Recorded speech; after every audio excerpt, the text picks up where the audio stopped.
now, and it may not prove to be a problem, but I just thought I'd mention it. Okay. Yeah, I will try to stay on mute unless I'm roll calling or giving my presentation, just to cut down on that. Thank you. And we're streaming, so Kim, it's all yours. Thanks. All right, thank you. All right. Good evening, everybody. We'll go ahead and call the meeting to order. Stephanie, if you can call roll. Certainly. Ms. Burton? Present. Mr. Brubaker? Present. Mr. Chapelier? Present. Present. Mr. Herskowitz?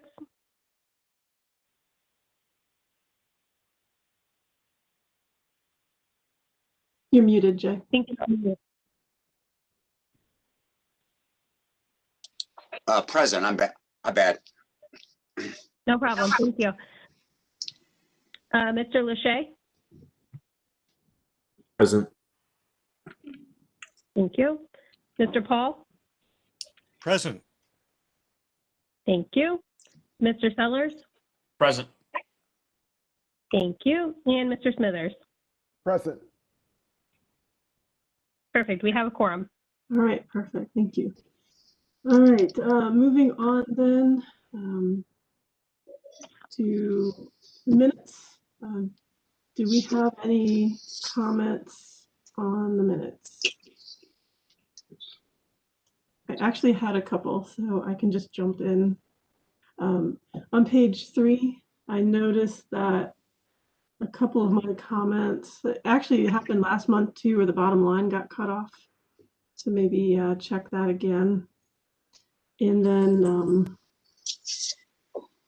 the second statement under my name, and I apologize if I misspoke, but what I was stating, sorry, my dog just woke up. What I was stating was that I didn't want to see residential near 161, not just the interchange. I was just talking about over by the interchange is where that land use was designated on the map. So I just want to make sure that was clear, where it says to be located so closely to, and I meant to 161, and not the interchange. And then the last statement on that page, that should say traffic calming, not traffic homing. And then, like I said, that last sentence looks like it got cut off. Anyone else have any comments on the minutes? I'd like to make a motion that we accept the minutes from last meeting. All right, thank you, Jay. Do you have a second? Second. All right. Go ahead and call roll again for us, Stephanie. Okay. Ms. Burton? Yes. Mr. Brubaker? Abstain. I wasn't there. Mr. Chapelier? Yes. Mr. Herskowitz? Yes. Mr. Lachey? Yes. Mr. Paul? Yes. Mr. Sellers? Yes. And Mr. Smithers? Yes. Perfect. Motion carries. Great, thank you. All right, moving on then. Do we have anything under old business that we don't see on the agenda? Nope. All right, then moving on to new business. So first up, we have case Z20-115 and CV20-129 at 5949 Central College Road. Would staff like to present on this application? Yes, give me just 1 second. Start sharing my screen here.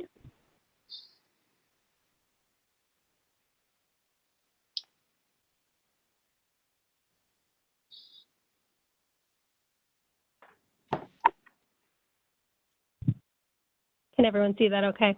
Yes. Perfect.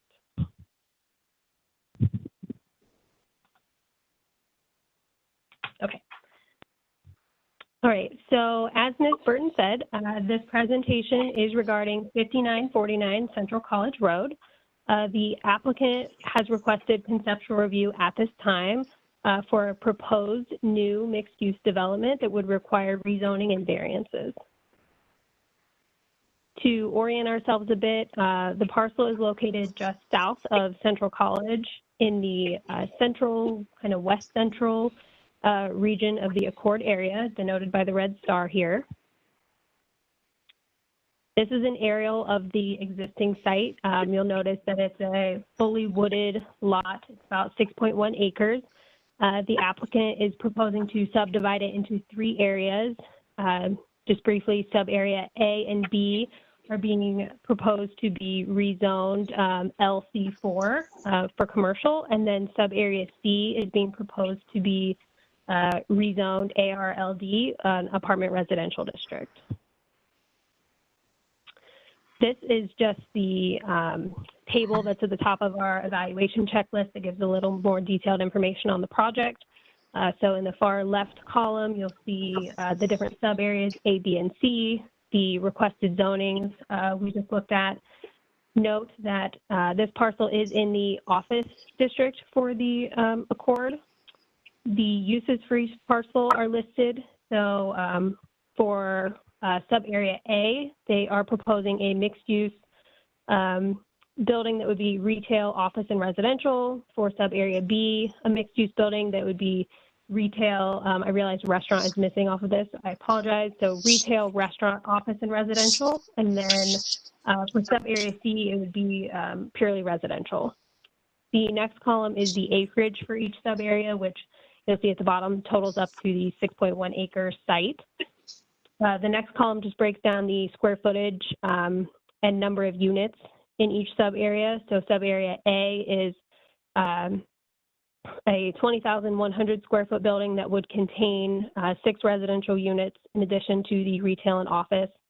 Sub-area B, 36,000 square feet, which would have 10 units in addition to the retail, restaurant, and office. And then sub-area C would be 48 units.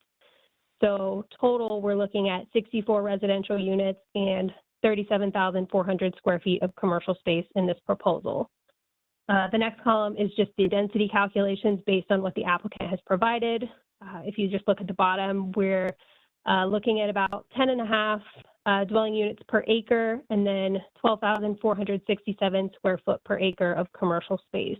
And then the next 2 columns are just the densities permitted in the plan. The base is 1.5 dwelling units an acre and 8,000 square foot of commercial. That is able to be increased with the incentives for following the plan recommendations, but it is worth noting that even with the incentives, the proposal from the applicant exceeds the allowable densities in the plan. This is just a carryover from that. It basically is just a summary of the checklist and kind of where we stand with the information that we have at this point as far as meeting the recommendations of the plan. So you can see that based on what we have 19 yeses where we feel the applicant has met the recommendations of the plan. We have 17 where it's kind of a partial, 13 areas where we did not feel that the plan recommendations were met, 10 that were not applicable, and then 12 that we were unable to determine at this time. So we can go ahead and look at the site plan that the applicant provided. I'll just go by sub-area. So here's the sub-area A. They're proposing 1 building, 3-story, as we said, mixed use with retail, office, and residential. Sub-area B here, also a 3-story building with the retail, restaurant, office, and residential. And then the sub-area C back here was the solely residential. It'll have 3 apartment buildings, 2 2-story buildings here, and then a 3-story building here. Some other site features to note, the detention basin back here. We have a stream corridor protection zone that the applicant has committed to on the site plan here. I believe it's 60 feet. It's really small on my screen. I apologize. And then for site circulation, this is Central College here. So they're proposing a right in, right out here. And then there is a second entrance shared with the property to the east right here. While we're looking at the site plan, I can just briefly touch on the variances that they're requesting in addition to the rezoning. They are proposing to eliminate the parking perimeter landscaping between, basically between the mixed-use areas and the residential, so here-ish. Considering eliminating the screening requirements for sub-area A and B as well. They are proposing a parking reduction for sub-area B, going from 197 spaces down to 104. And then for sub-area C, they're requesting a variance for fronting because these units would not front a public street.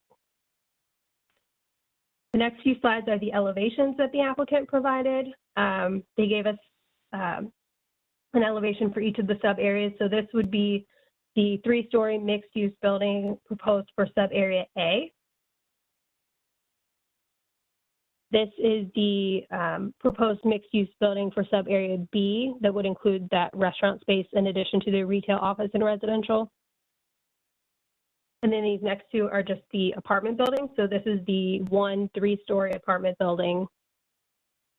And this would be the 2 2-story apartment buildings. So with that, staff finds that the uses that are being proposed are appropriate based on the location along Central College and just how that area has developed. Additionally, though, the applicant is proposing some office components, which is in line with the plan recommendations. With that being said, and looking at the checklist, staff does request some revisions, including adding street trees along Central College, pushing the buildings in sub-area A and B up to the street, so up to Central College, and relocating the parking to the side or the rear of the buildings. We'd like to see some pedestrian circulation in the forms of sidewalks or paths around that detention basin and consider developing a trail along the creek. We'd like them to consider connecting the sidewalks in sub-area A and C just for better pedestrian circulation around the site.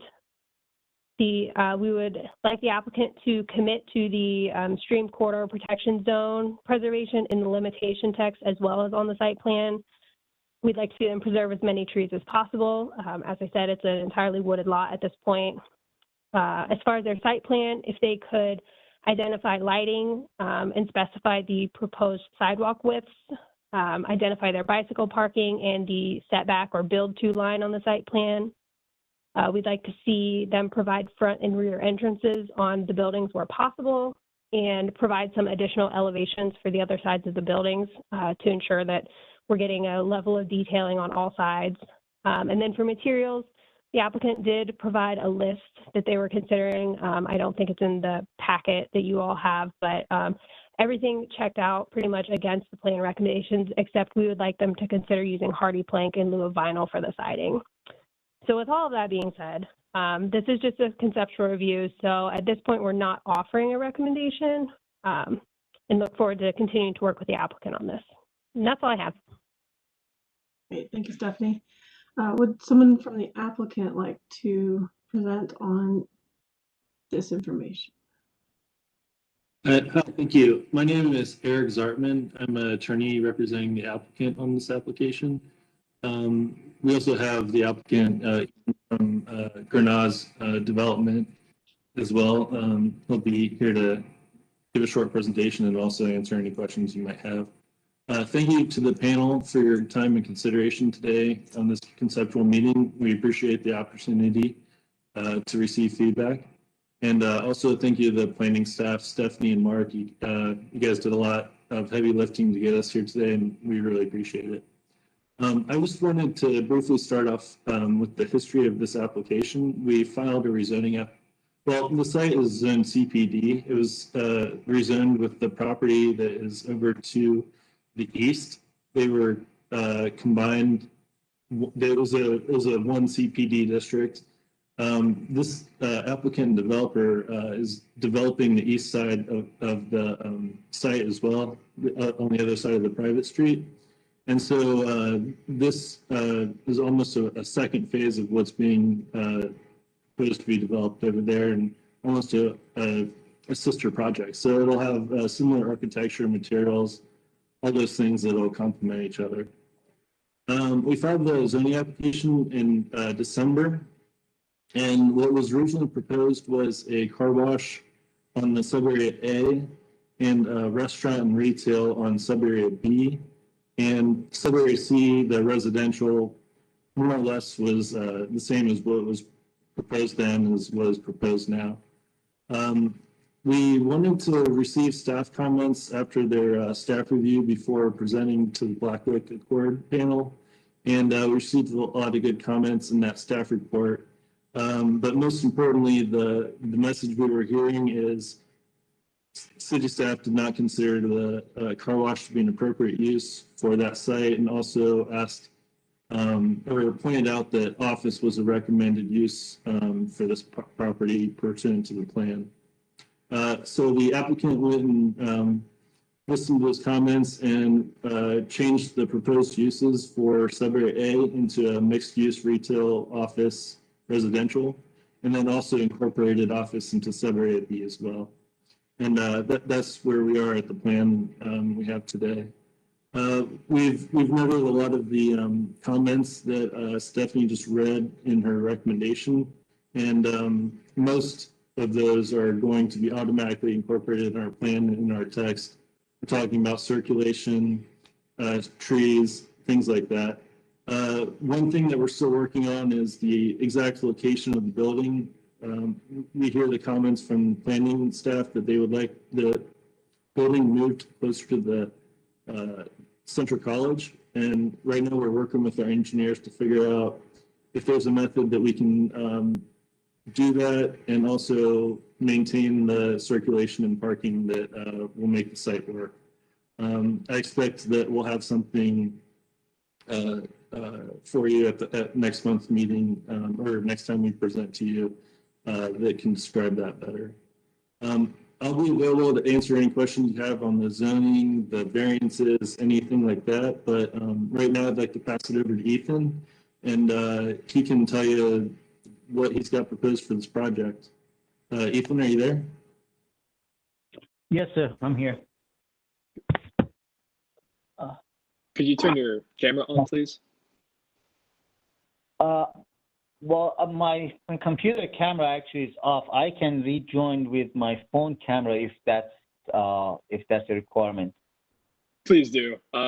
Yeah, to speak, you need to be on camera. Thank you. Okay. All right. Well, I rejoin right away then. Sorry about that. I guess I will I'll vamp while Ethan is getting back on the phone. I do want, I'm sure the biggest question on the variances is the parking reduction that's being requested for subarea B. It's quite substantial at this point.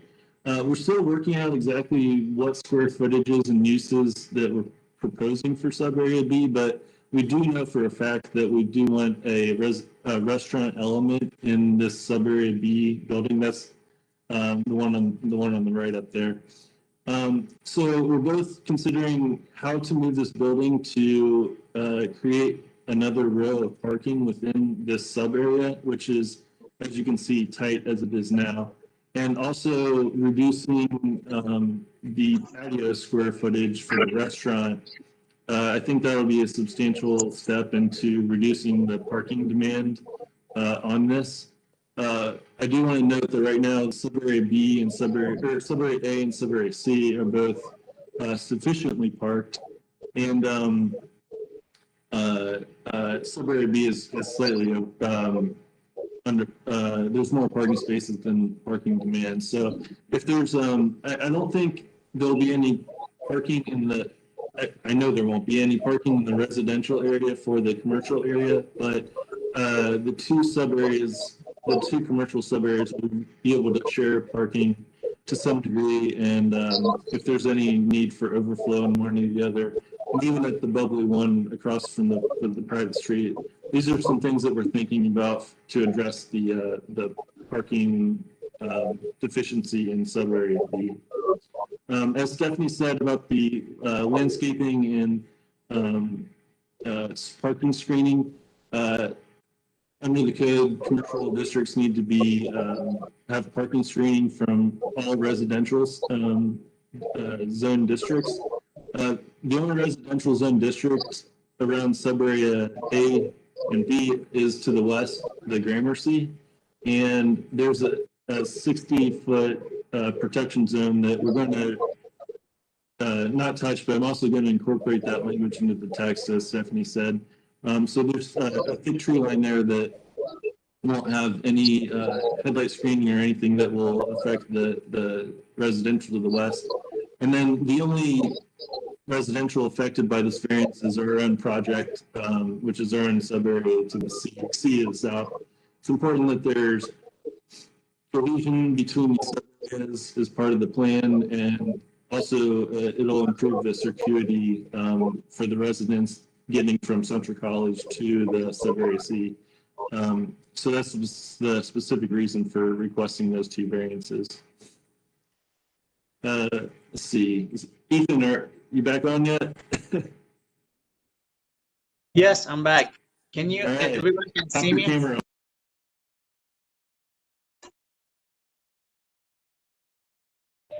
Can you guys see me? We Okay. can see you and we can hear you. Okay, perfect. Well, thank you so much, everybody, for your time and again consideration. I'm glad to have the opportunity to explain the whole project and also get hear back your comments, and we would definitely take all the comments by heart and make sure address them as much as possible, and really the development will let us, but in bottom of our heart and our mind, the goal is to develop a desirable and demanding services in the area for the whole community. So if you don't mind, I want to kind of walk through the panel to the whole project, just explain a little bit about our company, and also talk about the whole project, and basically explain where we are coming from. So I'm going to share my screen very quick.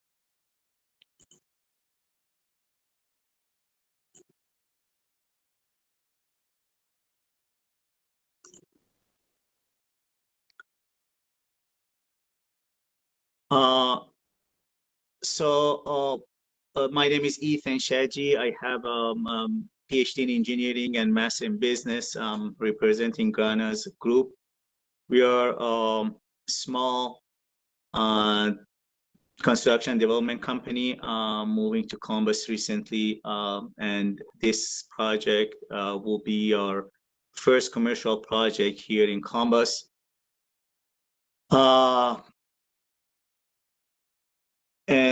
I'm going to talk about our value, our company goals, and the mixed development on Central College Road and proposed site plan. Our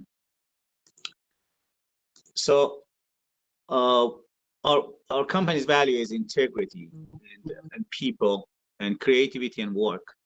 The reason I put these 4 values here, and then you can find everywhere in our website and whatever we are doing, is because I want to assure the panel that this development wouldn't be like any other development that you would see that actually develop or construct with other developers, just because we have people in our mind.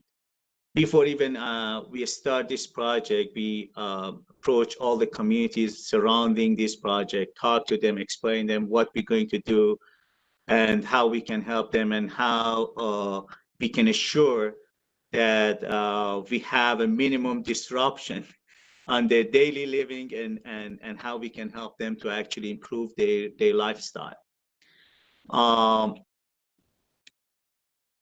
Our goal as a company, we would like to make the whole community healthier, happier, and more joyful. And then that's all this project and any other project that we are doing is about. So as everybody in the panel is well aware of, the mixed-use development would help the community in so many different ways. It would bring the necessary services to the community in a walkable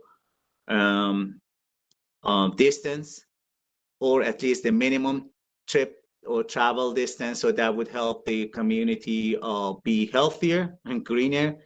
And I think it would also help the traffic network of the whole area.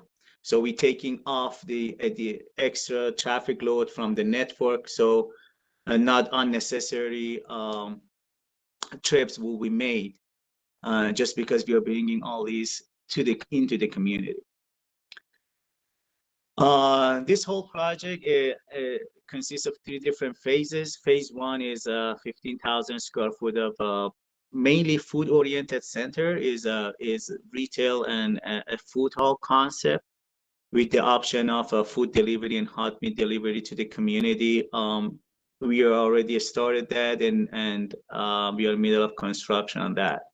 One, as you can see on the page, on the left picture is a kind of a rendering of the project that we have in mind. Phase 2, due to the high traction and interest that we got from the community, small businesses, and everyone around us, that would actually was really a driving force behind the phase 2 and phase 3 of this project, just because this project will very well received by the community and even the small businesses within the community.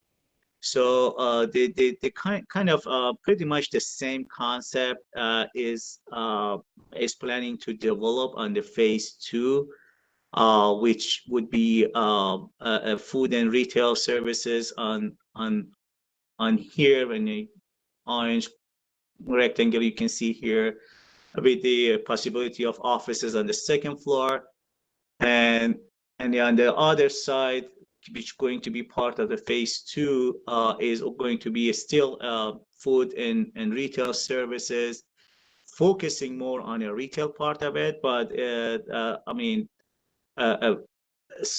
small and restaurant or food oriented services is still going to be there. That was part of the I guess well, when I heard Stephanie says it's going to be here mainly retail, I guess the whole these 2 building sub area A and B, we are requesting the same pretty much the same use as a general.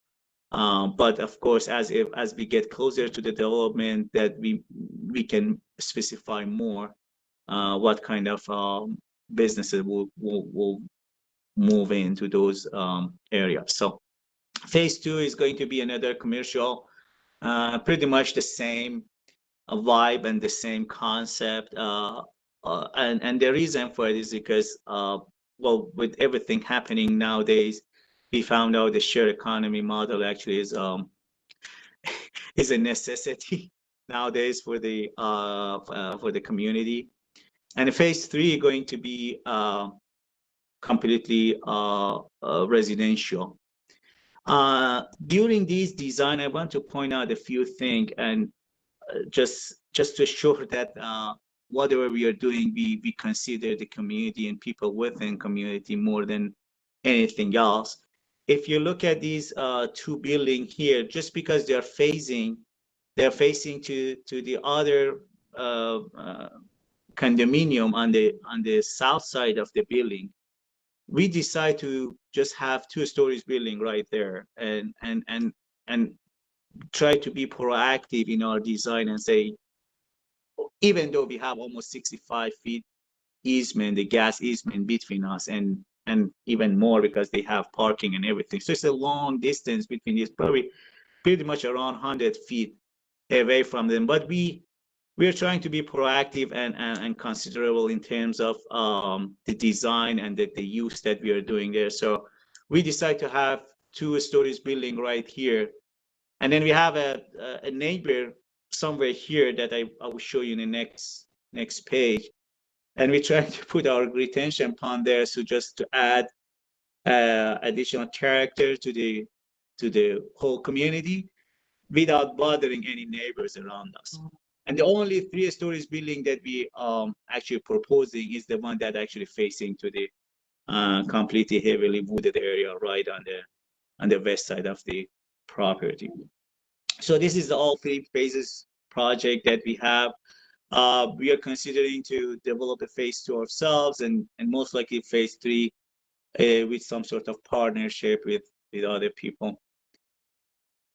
To give you the idea of what we really bring to the community and what type of vibe and character you can expect is, I just want to walk you through the whole phase 1 is going to be become more a social hub rather than a typical strip plaza or any other commercial development, which mainly either they have no character or they will lose character by time pass by.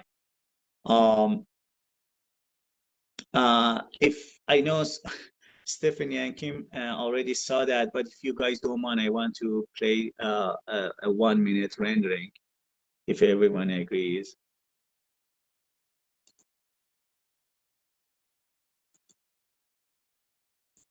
So it doesn't run, I have to. Oh, well, I'll play it later.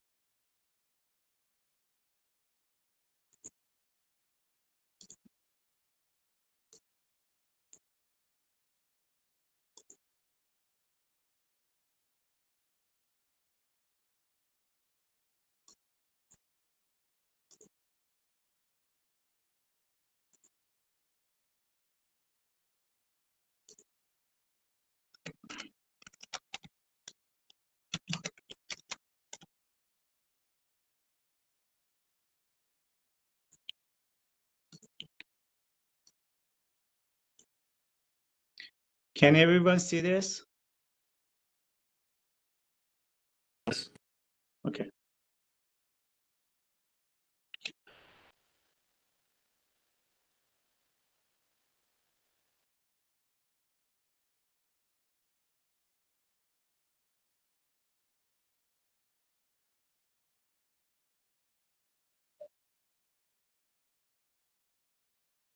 So as you can see here, our design is completely different with the typical strip plaza design. You can, even though without any music or any sounds, you can, I would say you can feel the vibe and enjoy and the character that this development has. And we're trying to literally mirror or pretty much duplicate this concept to the next lot as well, just because, like I said, we have received a lot of attention from the community, and basically everyone welcome us to the community. So I hope that helped a little bit about our vision and what we're trying to do here. And again, these are the overall 3 phases that we are expecting to have in next couple of years.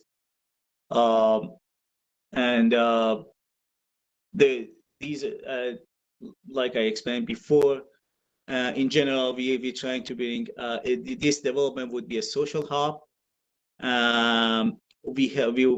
This development would help drive the local economy, not just with the investment, but also is bring a long-term employment or regional employment to the community.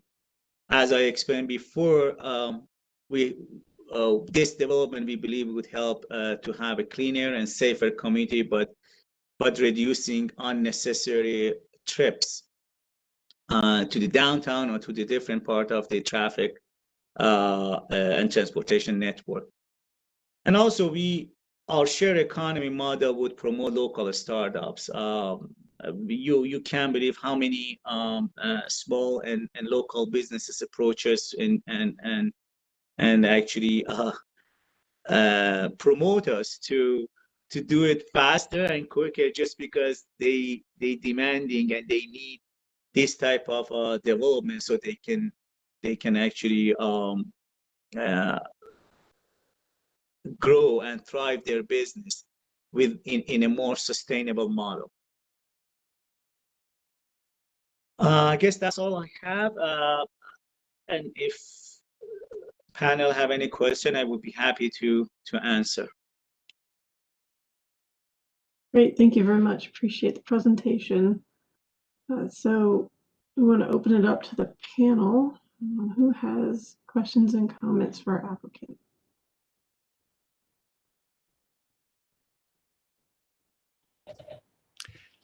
Could the applicant go through the list of suggestions that staff has made for changes,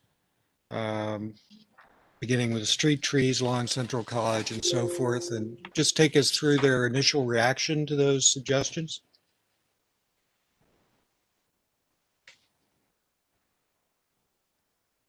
Sure. So we Eric and I with engineering team, we actually went through all of those comments, and we found most of them pretty good and valid and helpful. So well, we definitely would add the street along the Central College Road. That's part of the plan, as we did for the other parcel on the east side. So I would skip the relocate building for now and move with the others, and then I will go back with them if it's possible. So at the pedestrian street portion, definitely we talk about we have plan. We'll do that for sure. Connecting sidewalk between A and C, we already did that, and this SCPZ limitation, actually there is a text, there is a verbiage under our site plan, and we definitely commit to protect that that area. The existing trees, like I explained to the panel before, they are we went through all the existing trees. Most of those existing trees over there, they were really worth to save. However, they are 6 trees on the south side. Those are big trees, then they really worth to save and protect, which we have done it. And also they are a line of trees on the west side that actually myself and the neighbor on the west side, who we went through all those trees together, and we marked them, every trees that could be saved, and we did that. So those are, like I said, we are big fan of protecting any trees and have a cleaner community, and we'll definitely do it. Are you able to give us an idea of perhaps a percentage of trees that were preservable of the existing trees? Well, they are, like I said, they are. If I have the number of trees that there is approximately 12 trees around the perimeter that are preservable.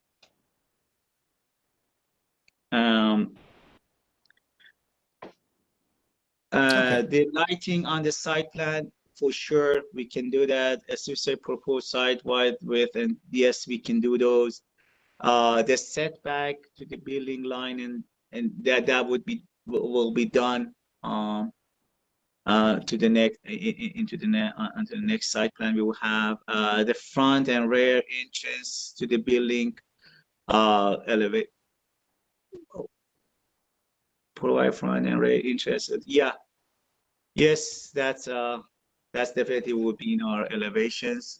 Additional elevation, that yes, we can do that, and consider using hardy plank on siding over the vinyl. Well, I think the last comment and the second comment, I would like to explain a little bit more. The last comment, I guess the idea is to have the combination of both, not just to be more economical, because but also from design standpoint, I guess We found that the all three combination of hardy board and vinyl with the brick on the main floor pretty match with the other building across the street. Because all the buildings upcon development across the street are exactly the same way. I don't think they have any hardy board, though. They mainly are brick and vinyls. But we would definitely identify the use of hardy board in our elevation. So in regard to the relocating building, I guess Kim and Stephanie will agree that we, based from the first plan that we proposed, we bring in the first plan we proposed, I really wanted to have the basin close by to the commercial building, so it would add character and some sort of urban character to the outside and outdoor space that we have for restaurant and retails. But based on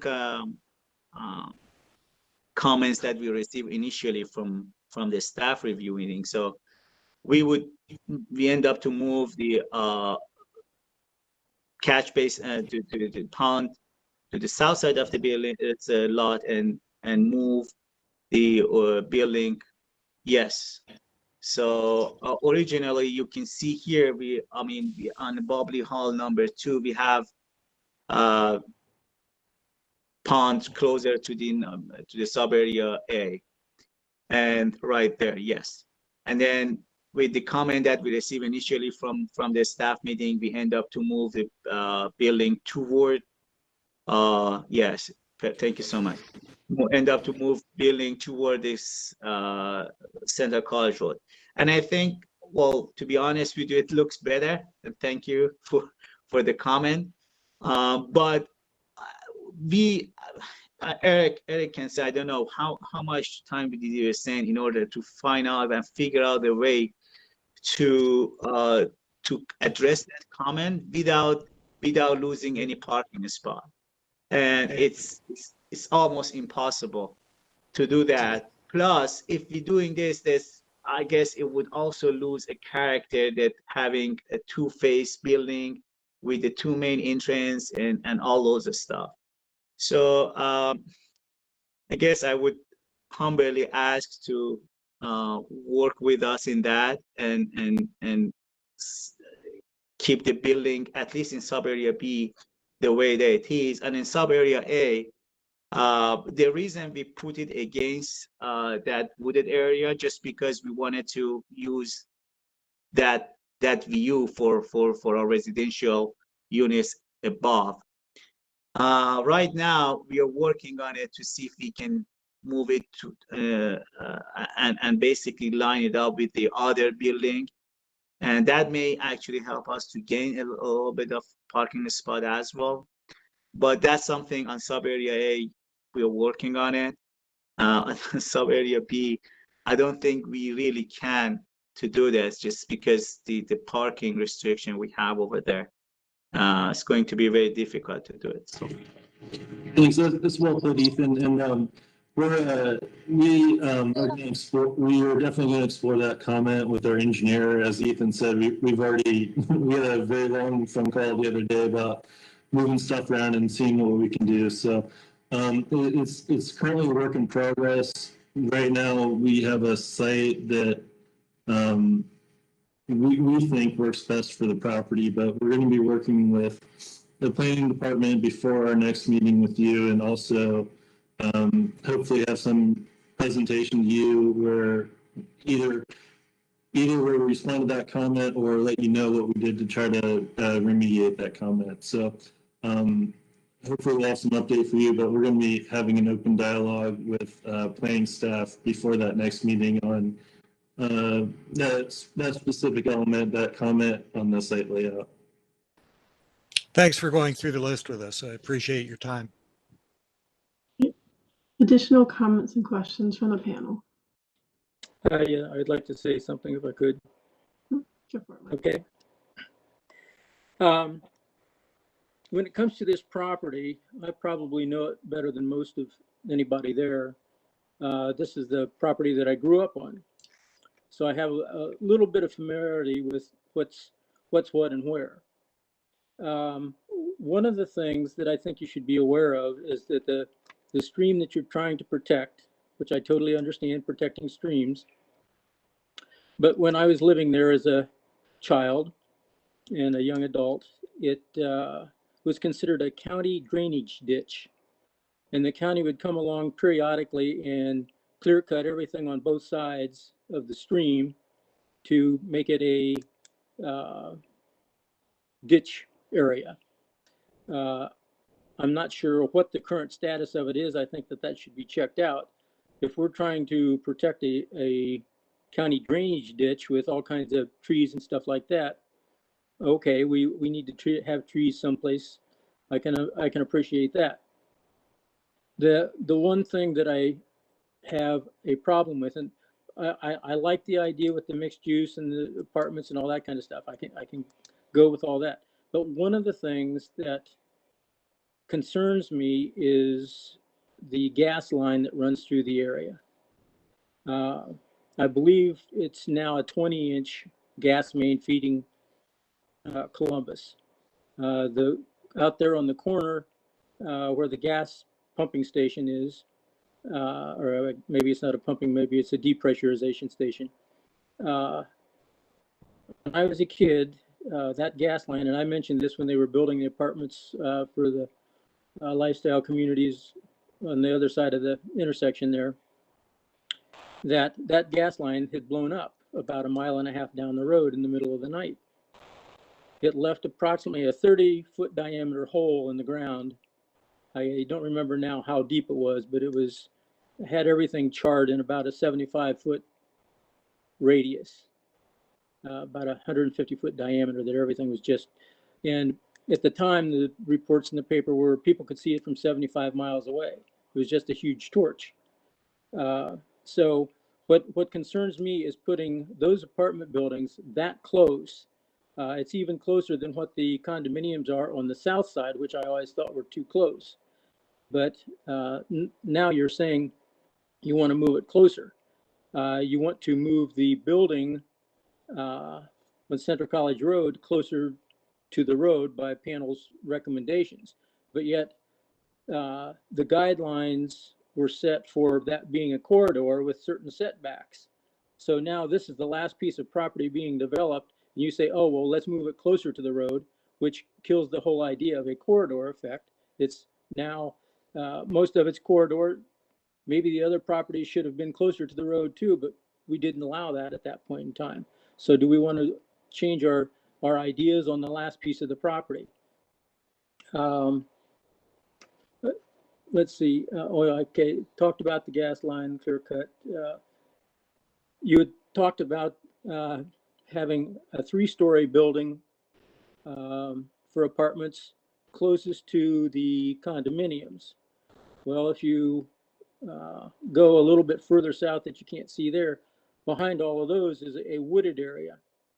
So I'm not sure what the group of people that have condominiums and used to sit in between the woods are now going to be looking at a 3-story apartment building. I realize apartment buildings and condominiums have to coexist at times, but to my way of thinking, if you remove your thought process of A, B, and C, and just do it as what's the most logical, to my way of thinking, is that the gas line should be a buffer protected. So if you slide the pond on that corridor, which would move the buildings back away from the gas line, it can be buffered and you can still plant some trees in there. And by the way, I think the gas company has the right to, even if you plant trees in their corridor, they can come in and just clear cut everything they want, because they did that to us a couple of times when they wanted to,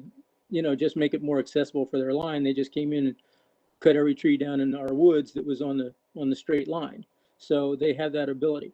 And as far as all of the trees that are there now, there are no real old trees in that area, because when I was a kid in my teenage years, that front field there where you're talking about everything going on, we used, well, earlier years it was a farm field, and then as we got older and we're raising horses and stuff like that, we had a horse ring out front there, and we had several horse shows and stuff like that there. So that was all just kept mowed. And then at the point that we quit doing the horses, it just basically went back into whatever grew up, grew up. So, and then we sold the property in 1990, and everything else has basically just been let go since that point. But I would really like to see a better protection of that gas line, because that really worries me, having been through it once in my life. And also when I was a kid, that same line had sprung a leak, and I was out in the north yard, and the house would have been just south of that gas line, about 150 feet south of it. When the gas, I smelled gas out in the side yard of the house, and I started looking around. I walked out, and there was this low mud puddle area type where the gas line had probably sunken in, and it was the springtime, and the gas was literally bubbling out of the ground. And that's what was causing it. So I went in and I called the gas company, and I said, I think you need to come out and take a look at this. And the lady said, well, we'll try to get somebody out in the next couple of days. I said, no, you don't understand. And so finally, back and forth, after about an hour on the phone, she finally got somebody that would come out and take a look. He immediately looked and said, oh my gosh, and went and started making calls. And they were there for the next 48 hours replacing that section of line. So things can happen, things do happen, and I'm aware of that. So I think that as the current or potential property owners there, you need to know a little bit about that history, and to put apartment buildings that close to that line, to me, is not in the best interest of the people living there. And that's basically what I have to say. But the concept, the looks of everything, I think that's great. But if it were me, and it's not, but if it were me, I'm just one vote, I would change that whole thought process, and maybe even make the business come a little bit deeper on this inroad that you have coming back. I don't know what the name of it is now, but that road coming off there right now is just about where our driveway was.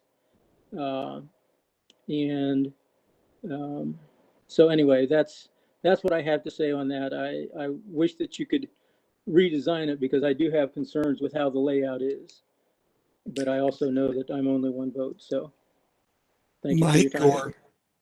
Mike or the applicants, is this a natural gas pipeline or a petroleum products pipeline, the one that runs down to Heath? Natural gas. It is natural gas. Okay. You Yes. said something about bubbling from the ground, and that was what was confusing me. But as the gas was coming up, it was going through the mud puddle. gotcha. Okay. That's where the bubbling came from. Okay.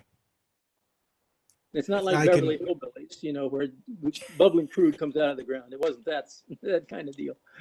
I got you.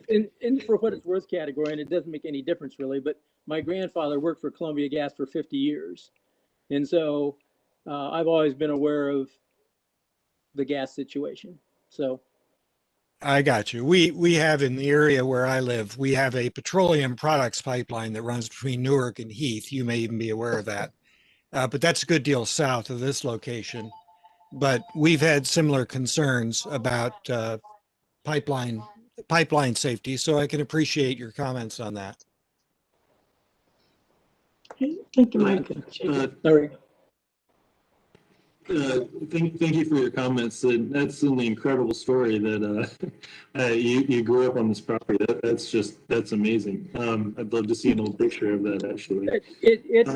I have not spoken with Ethan about the gas lines, and yeah. if I don't know if he's looked at it either, but if not, that's certainly something we can research and try to make sure that everything is safe. But Ethan, if you have anything to add, please go for it. Well, sure, but I mean, there is I believe there is a 65 feet easement from the center of that gas line. So will they be put the bill, and then plus adding a tree line that we already reserve and save there. So Well, I believe all the concern is, you know, all are valid, and definitely we have to do whatever we can in order to protect, you know, the community and people who live there. And I'm open to any suggestion. However, we are pretty much we are reserving the same easement as much as the other community have done it. So we are not closer or further from them. We are exactly the same easement. We are not going to go closer to this because just that easement doesn't let us to do it. Plus, we also, like I said, we also saved a line of trees over there, which add few feet. If I don't know if that even matter when you're talking about 75 miles or something like that. But I don't know if it's really even matter. But we try to save that as well. So we are not closer than the other property. The only thing is the other property has that I guess parking and garages and the driveway, which add a little bit more, yes. But as an overall development, I don't think we are going to be closer. We are definitely on that easement line though. But Well, I, that's what I was noticing from your drawings, that the buildings were literally right on the edge of the easement line. And that's where I had my concern. The condominiums on the south side, they're set back further than what the easement says, because they probably realize that they don't want to be quite that close. I mean, there's a give and take, but you're already indicating that you don't have enough parking space and stuff like that for what you're trying to do on that property. But to me, I would think it would be better to cluster your apartment buildings on the west side there, where you have apartments on the other side of the stream, county drainage ditch, or whatever you want to call it. To me, I like trails and all that kind of stuff, but from around the community, I think there are a lot better trails that could be put in someplace than along the drainage ditch. I don't know, maybe the county hasn't decided to come in and clear it in the last 20 years or whatever, but that's what they used to do. Maybe it's not designated a county drainage ditch anymore. I don't know that, but I'm just saying what the history of the property was, and that aspect of it. But you know, I'm just saying from my standpoint, my concerns. Also, Ethan, something to be aware of, and maybe you've already been aware of this, but the pipeline company needs to do overflights to inspect that gas line easement on a regular basis.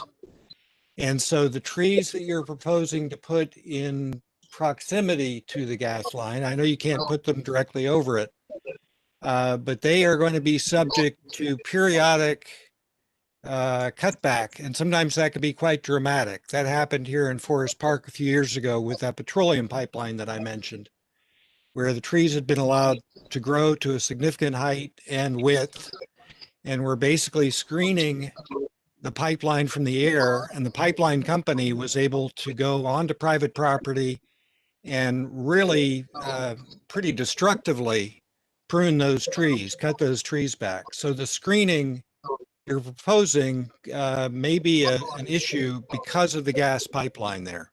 Something to look into. sure. What type of screening panel you suggest?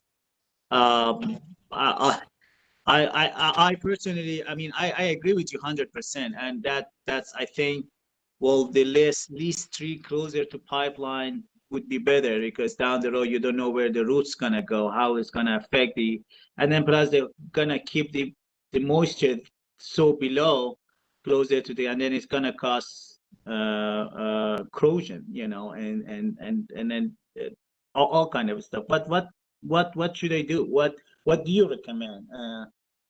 And you know, we can definitely consider all of the recommendation. Guess well aware of all the experience and all the knowledge you guys have, and you're definitely welcoming and appreciated. So. If it were me, I would try to contact somebody at Columbia Gas, or whoever's controlling that gas line at this point. It used to be Columbia Gas, get with them and say, look, this is what I want to do. What are your recommendations? Is this really smart? Or, you know, yes, you have the easement, but the easement's basically to get their equipment in and out.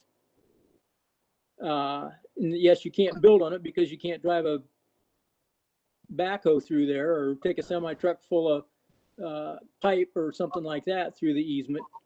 But find out from them exactly what it is that they allow. And if they say, oh, well, yeah, it's perfectly safe, there's no problem, I'll say, great, maybe it'll last another 100 years.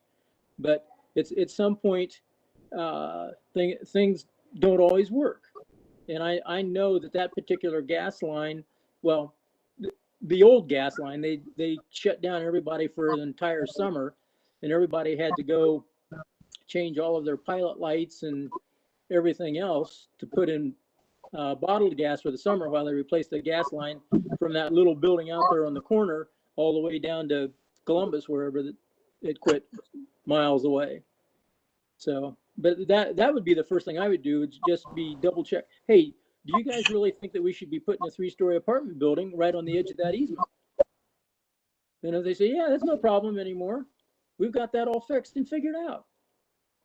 Yeah, we have been in constant contact with Columbia Gas and TransCanada, who basically right now they're more in charge of that particular pipeline. And actually this gas line passing by the edge of the property, but it passed by the middle of my other property. So you can imagine how much trouble I have with those people, and how much consideration we should take. And they, based on and for last 2 years, Mike, I've been in a constant contact and several meetings with them. And to be honest with you, from concerning standpoint, you and I are much more concerned and worried about those stuff than they are. So we all our plan and everything, and even the landscaping plan and the trees around it have been proposed to them, and they have been some correction here and there, but nothing major. And they were pretty certain that, because like you mentioned it, a lot of this stuff happened and changed recently, and they are in more constant and more regulation and more constant checking. They think their products and their gas lines are safe. But I mean, I guess we can definitely look at and see if we can move the buildings closer to them and make it more clustered and closer from operating standpoint as well. If you put those tall buildings too close together, so we're going to have during the winter, we're going to have all shoveling and ice and all those stuff, and and people are just watching each other from windows and everything. So, well, I definitely will look at it. Sure. Well, if in just looking quickly at the overview during the meeting, because I didn't get the drawings ahead of time, but my first thought was, well, if they could do something with their buildings in like a triangular area towards the southwest there, and maybe have like a courtyard area there, and then next to that have the pond, and then use everything up front for your business stuff, maybe something like that. But it just seems awfully close from what you're doing there. I guess, well, yeah. Well, I guess what we can do, we probably can, I mean, without promising anything, but I guess we can probably move the pond to the other side and move the building over there. But like I said, that particular neighbor on the southwest of the property, they are the closest neighbor to the development, and we were trying to protect them as well by putting the pond against that. But we might be able to do that actually, if really the gas pipe is a concern of the whole panel, and I'm gonna check with the TransCanada too and see if they concern of them. Then we definitely can look at. I guess you have a valid point, Mike. I mean, to be honest with you, I can see where you're coming from. And well, if the gas line leaked and blew up, so I don't think overall 100 feet here and there would be matter that much. but I guess, well, there are more precautions that we can do when we be able to do it. If a panel really think we can put 2-3 stories building against the other edge. And to my way of thinking, along a gas line, I'm not as opposed to having something like a business where people aren't sleeping there overnight and stuff like that. But when you start involving high density families, then you're talking something different, in my opinion. You know, if you could figure out how maybe some of that stuff could be more your business there and your residential on the west half of the property. I don't know. You know, like I say, I've known the property my entire life. That's where I grew up and everything. So the original property was 640 acres. It ran from 605 down to Rocky Fork Creek. As far south as from Central College Road, which wasn't even Central College Road, not when I was there, but the original property from the boundary line was where Central College Road is now. Before it was just a boundary line. There wasn't even any road there. And it went as far south as if you were to extend Warner Road. I mean, as far on the south side, if you were to extend Warner Road to 605. It had been a military land grant in this area of 640 acres. So I've seen it chopped up and getting smaller and chopped up and getting smaller. And here we are today, basically the last piece. The last piece. The last piece. And Ethan, I certainly don't have expertise to offer on this. It's just, as I mentioned, having done a little research and frankly, read some horror stories and so forth about pipeline safety. That last link that I put in the chat window, by the way, the Pipeline Safety Trust, is an organization that was started some years ago to some degree to counter some industry legislation after some pretty terrible disasters that pertain to pipeline right-of-ways. So I guess I'm just suggesting take it very seriously. If you're working with the pipeline company and so forth, obviously they'll be able to give you their recommendations. But I would agree with Mike, if you can get some distance from that pipeline, that would probably be a very good thing. So. Right. So like, I guess we can expect if, I don't know, Eric, your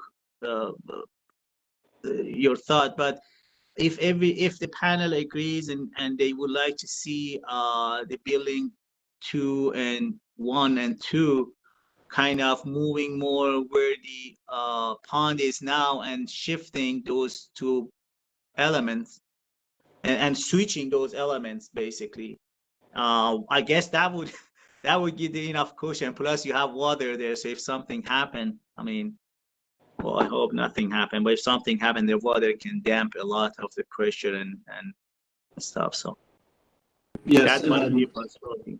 yeah, I mean, the point of this meeting is to receive comments, and we'll take them seriously and look at if there's any improvements we can make to the site plan for sure. Also, like Dave suggested, we'll do our due diligence, and if we think we're at a point where we're comfortable as is, we'll try to present that to you next time we see it. If by chance you don't see any changes with that particular sub area, so we'll do our due diligence, but seeing if we can change things around or if we have a level of comfort with the proximity of the gas line. But definitely appreciate those comments. They're absolutely valid, and we're definitely going to get to the bottom of it. Appreciate it. I did have one other quick question, totally unrelated to what we've been discussing, but since you're talking apartments, we are talking about the Columbus school system, correct? Columbus City Schools? I'm not sure, but I believe so. I'll get to the bottom of that. And how many students, whatever school system it is then, how many students do you expect to come from these apartments? Well, if you ask me, I don't think so many, because if it end up to be multifamily apartment, they most likely would be young profession that they don't still have, they have a few years in order to save to go buy their new homes. So Okay. I mean, if you look at the other multifamily around us, they are mainly a young profession that, in the age of 25 to 35, that they don't have necessity, kids to go to school. So, well, that would be my guess. Do you have any idea as to how long you expect these buildings to last? Do you have a life on the building? Say, we're doing it for a 50-year project, or 100-year, or 150, or? Well, I don't, because I mean, my company personally will be developing the commercial side of it, and we are hoping that at least go for 40 years. And the other may not necessarily be developed by us. It really depends on the financial situation and all other stuff. So I don't have any answer for that at this point. All righty. Well, I think that covers everything that I could think of at the moment. Hey, I'll get out and let somebody else. Mike, Yes? Mike, you're familiar with that product or that property in that location. Is it in Plain Township School District, or is it Columbus? I'm almost positive it's Columbus. Okay.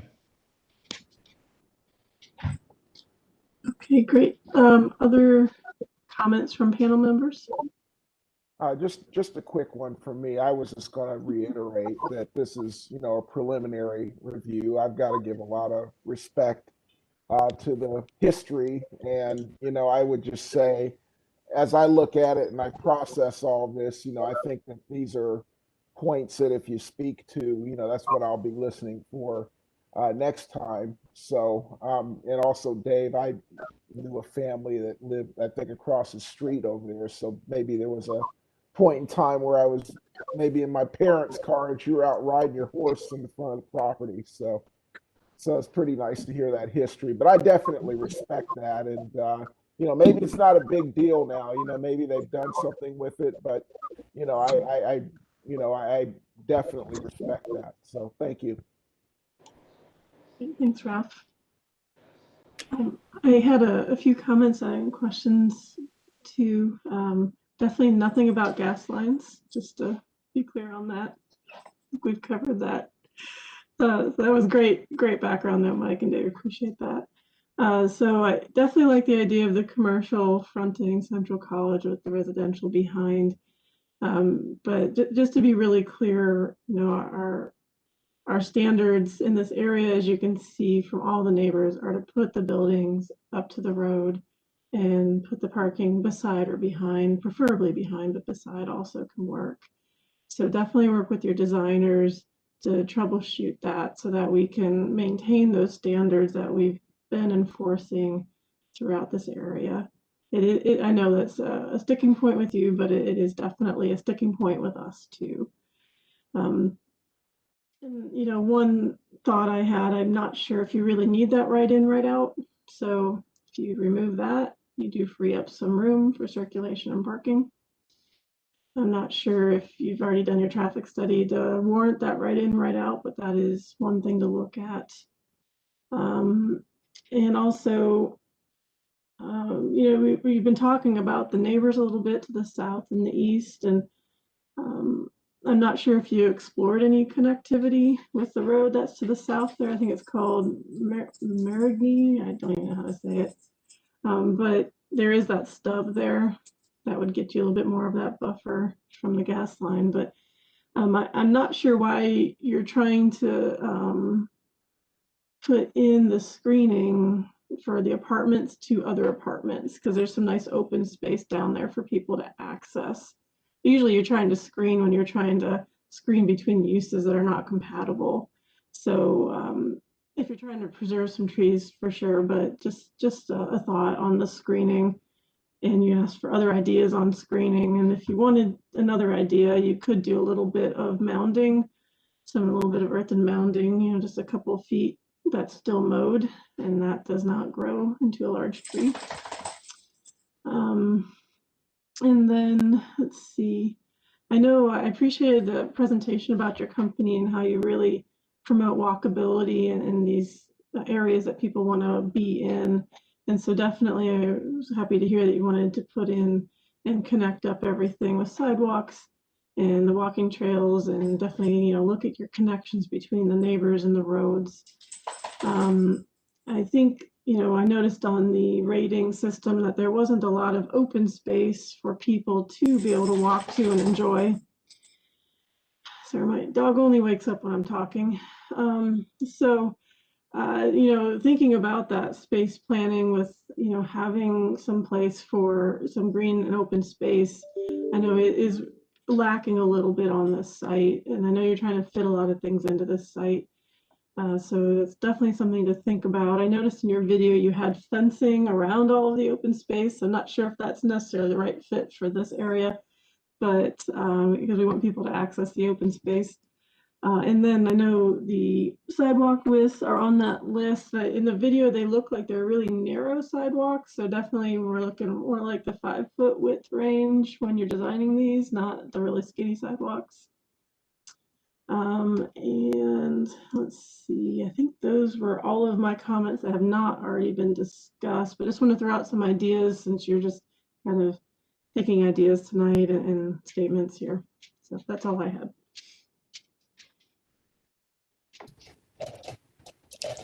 Jay, did you say something about a floodplain?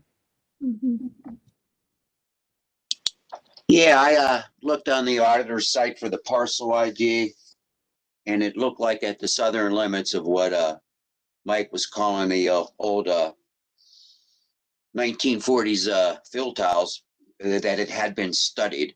I haven't confirmed that on any firm maps yet, but maybe the applicant's engineer could take a look.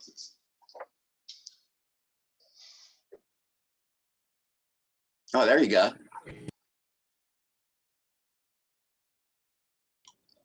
There's not much of a floodplain, Jay. It's really interesting how it's discontinuous like that. You got a big one to the west there. Well,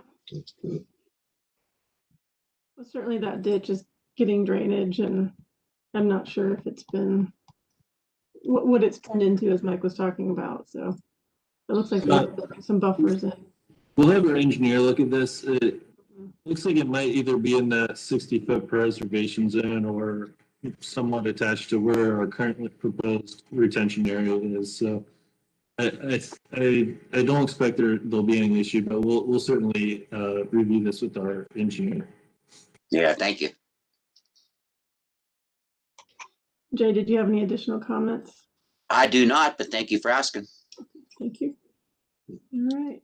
Other panel member comments? All right. So I know we threw a lot of comments and questions at you tonight. Do you need anything clarified with all this information that we just talked about, or do you feel pretty good about where we're coming from? I believe so. We really appreciate your input. And Ethan, if you have any questions, feel free to ask them right now. But I appreciate your time. Okay, great. I appreciate that. Let's see if this will. Well, I also appreciate all your time. Nice stories and a lot of good and constructive comments. We work on moving the building closer if it's possible. I guess building on sub area A, there's a possibility to move it, but as I see with the other adjacent buildings, we are not too far from them, but we definitely work on it. Regarding the flood, we're definitely looking. I guess this may mainly fall to the other property, not to ours, but we'll look into it. And regarding the screening, actually, Kim, you're right. I guess we should we save as much as is possible, and then the rest of it. There's actually a big hub right there already that basically Mhm. separate these things. And actually, you have a good point there. I mean, you're right. Well, those trees that they put it there, we should probably take them. But sure. Again, thank you so much for everybody's time. Great, thank you. All right, guess we can close out this part of the agenda then. And- Mike, I'd just like to ask, is there any part of the Rocky Fork Accord area that you don't have a personal connection to? This is on the record, Mike. I don't think so.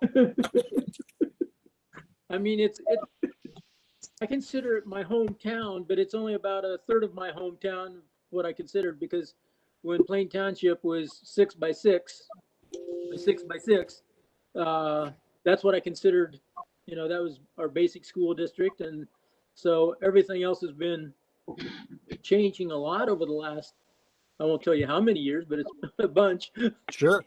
No, every case we've heard, you seem to have a personal connection to the property in some way, and we appreciate that. That's helpful. Well, That's a good perspective.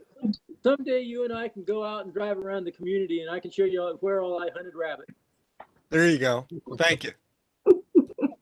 Wonderful. Okay.